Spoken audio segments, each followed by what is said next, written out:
Honorable Speaker, sir, I feel proud to present the budget for the financial year 2022 to 23 before the August House.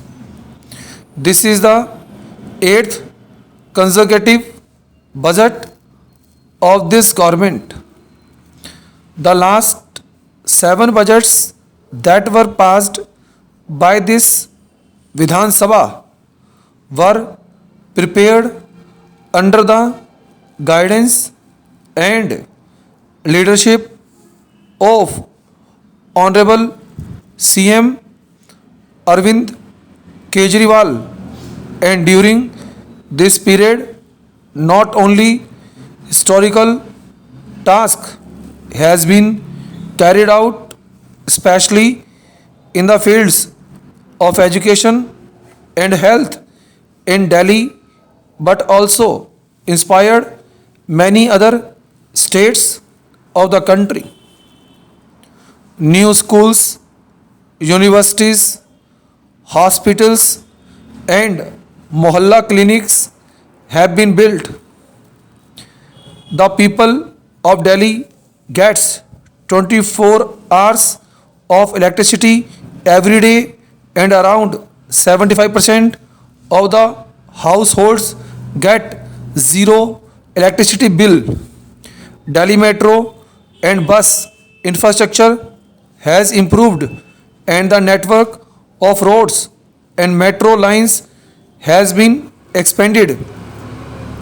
Unprecedented steps have been taken to prevent crimes and promote women's safety by installing CCTV cameras on streets across Delhi. Free Wi-Fi network have been set up for the youth. International level sports facilities have been developed.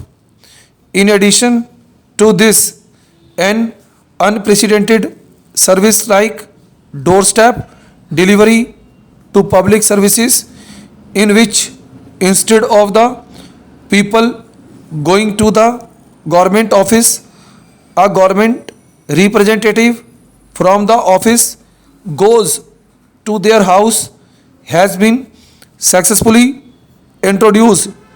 The work in the government offices for which the common man was pushed around, forced to find a broker and eventually pay a bribe to get the work done, is now being done from the comfort of his home with just one phone call. This miracle has also been witnessed by the people of Delhi in the last 7 years.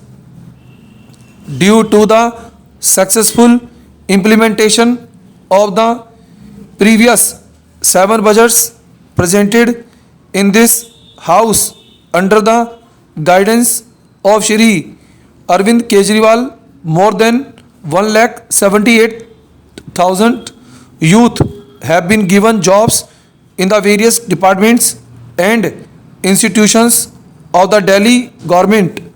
Out of these, 51,307 jobs are permanent government jobs given through the DSSB examinations in the past 7 years. It is also important to mention that previous governments had given very minimal number of government jobs to people in about 9 years. They had completely demolished the examination system for recruitment of government jobs. I still remember that when Kejriwal ji's government was formed in 13 to 14 for 49 days, I had meetings with the then DSSB officers continuously for a week and asked them to make a plan to fill these vacancies immediately. When their capacity at the time they brought forward a plan for me. I asked them how long it would take to fill the pending vacancies according to their plan. They believed that at their best speed it would take 38 years to fill all vacancies, while lakhs of new vacancies would be created simultaneously. So during this time, all necessary resources were made available and the DSSB was asked to clear the entire backlog.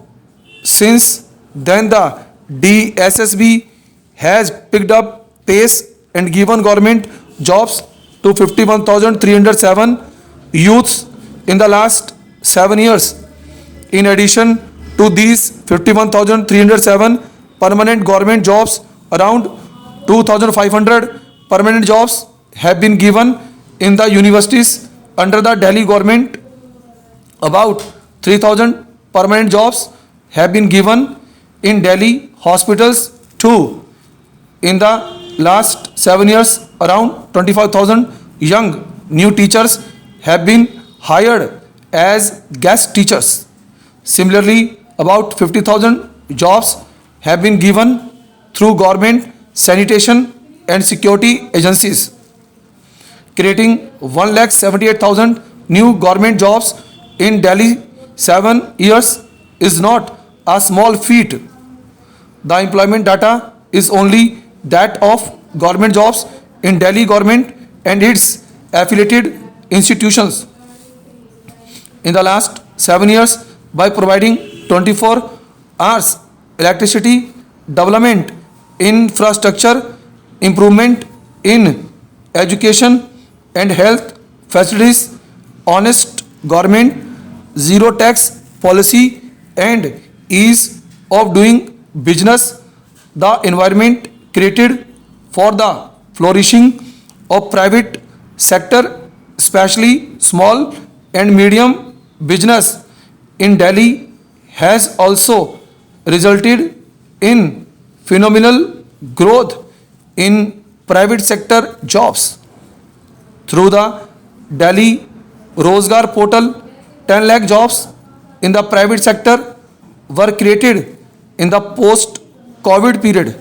Speaker Sir, the budget proposals and schemes presented in this House in the past 7 years, the priority was on education and health, and it is due to this reason that Delhi has witnessed visionary investments in education and health.